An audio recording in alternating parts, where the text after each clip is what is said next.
ये सच्ची घटना है जम्मू कश्मीर के कुपवाड़ा सेक्टर की। इंडियन आर्मी के 15 जवान अपने मेजर के नेतृत्व में हिमालय की ऊंचाइयों में बनी आर्मी पोस्ट जा रहे थे। अगले 3 महीनों तक उन्हें ऐसी आर्मी पोस्ट में रहना था। सर्दी का मौसम था और बीच बीच में बर्फ पड़ने की वजह से कड़ाके की ठंड पड़ रही थी। इससे इन बर्फीले रास्तों पर सफर और भी मुश्किल हो गया था। सफर के बीच मेजर के मन में ख्याल आया, काश एक कप चाय मिल जाती तो बड़ी राहत होती। लेकिन वो काश कह के रह गए, क्योंकि यह देर रात का समय था और इतनी ठंड में कौन दुकान खोलेगा। 1 घंटे ऐसे ही पैदल चलने के बाद ये काफिला सुनसान में बनी छोटी सी दुकान के पास रुका, जो कि चाय की दुकान लग रही थी। दुकान पर ताला पड़ा हुआ था। मेजर ने कहा, जवानों, चाय तो किस्मत में नहीं, थोड़ा आराम कर लो यहाँ पर। सेना की इस टुकड़ी ने करीब 3 घंटे पहले सफर शुरू किया था। उन्हीं में से एक जवान बोला, सर ये चाय की दुकान है, हम चाय बना सकते हैं, बस ये ताला तोड़ना होगा। आर्मी मेजर सोच में पड़ गए। ये तरीका तो गलत था, लेकिन ठंड में थके सेना के जवानों को 1 कप से बड़ी सहायता मिलती, ये सोचकर उन्हें हाँ कह दिया।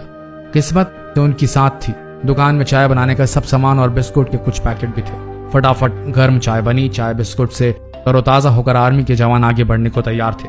मेजर ने सोचा, उन्होंने दुकान तोड़ी और बिना दुकान के मालिक की आज्ञा के चाय बिस्किट लिए हैं। लेकिन हम कोई चोर मंडली नहीं है, हम तो इंडियन आर्मी की सोल्जर हैं।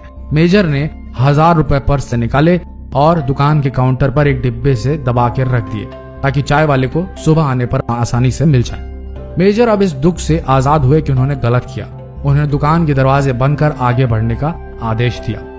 3 महीने का समय बीता। आर्मी की इस टुकड़ी ने बड़ी जिम्मेदारी और सजगता से आर्मी पोस्ट पर ड्यूटी निभाई। सबसे अच्छी बात यह थी कि इस दौरान हुई कई झड़पों के बावजूद सभी सही सलामत थे।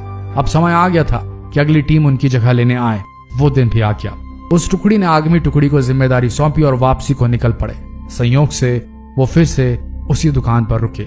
इस बार दिन का समय था। दुकान खुली थी और चाय वाला मौजूद था। चाय वाला एक बूढ़ा व्यक्ति था। इतने सारे ग्राहकों को एक साथ देखकर वो बहुत खुश हुआ। सभी को उसने चाय बनाकर पिलाई और नाश्ता दिया। मेजर चाय वाले से बात करने लगा। मतलब वो कह रहा था, कब से ऐसे सुनसान जगह पर दुकान चला रहे हैं आप? बूढ़ा अपने अनुभव और कई कहानी को बताने लगा। बूढ़े की हर कहानी में भगवान का एहसान जताना था और विश्वास की बात ज्यादा थी। एक जवान बोल पड़ा, अरे बाबा, अगर भगवान हर जगह है तो उसने आपको इतना गरीबी में क्यों रखा है? ऐसा मत बोलो साहब, भगवान वाकई हर जगह में है, मेरे पास सबूत है। चाय वाले ने कहा, अभी 3 महीने पहले की बात है। बड़ा बुरा समय चल रहा था। मेरे इकलौते बेटे को आतंकवादियों ने कुछ जानकारी पता करने के लिए बुरी तरह से मारा था। ऐसी जानकारी जो उसे पता ही नहीं थी। मुझे दुकान बंद करके लड़के को अस्पताल में भर्ती करना पड़ा। दुकान कई दिन तक बंद रही और उधर दवाइयों, इलाज के खर्चे के लिए मेरे पास पैसे खत्म हो गए थे। आतंकवादी के डर से लोग भी मुझे उधार देने से बच रहे थे। मैं बड़ा निराश हो गया था और कोई उम्मीद भी नहीं थी। साहब, उस दिन मैंने भगवान को याद किया और मदद के लिए प्रार्थना की और वाकई भगवान उस दिन मेरे दुकान पर आए। अगले दिन सुबह जब मैं दुकान पर लौटा तो क्या दिखता हूँ कि दुकान का ताला टूटा पड़ा है। मेरी तो सांसें ही रुक गई। लगा कि सब खत्म हो गया। जो थोड़ा बहुत था वो भी चला गया। तभी मेरी नजर काउंटर पर पड़े डिब्बे पर पड़ी, जिसके नीचे 1000 रुपए रखे थे।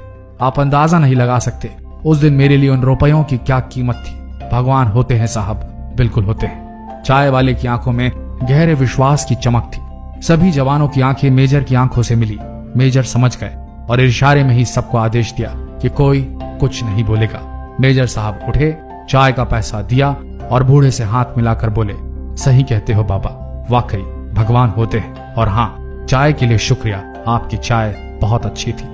सभी जवानों की आंखें मेजर की आंखों से मिली, जो कि थोड़ा नम हो चली थी। पहली बार उन्होंने अपने मेजर की आंखें नम देखी। सेना के जवानों के लिए उस रात वो दुकान भगवान की कृपा बनी और अगली सुबह बूढ़े चाय वाले के लिए मेजर साहब खुद भगवान का रूप बने। आपके साथ भी कभी ऐसा जरूर हुआ होगा दोस्तों। आपको भगवान की बहुत जरूरत आन पड़ी होगी और आपके लिए भगवान किसी न किसी रूप में आए होंगे। भगवान हर जगह हैं और ये भी सच है कि कई बार आप ही किसी के लिए भगवान का रूप बन सकते हैं। अगर आप कभी भी किसी भी मौके पे कैसे भी मदद कर सकते हैं तो जरूर करें। आपको अंदाजा भी नहीं होगा कि कभी कभी आपकी छोटी सी मदद किसी के लिए खुशियों का समंदर बन सकती है। ऐसी कहानियों को सब तक पहुंचाना चाहिए ताकि कोई भी इंसान अपने आप को अकेला महसूस ना करे और भगवान पे विश्वास और गहरा सके। ऐसे ही बेहतरीन वीडियोस के लिए जुड़े रहे हमारे पेज के साथ। धन्यवाद।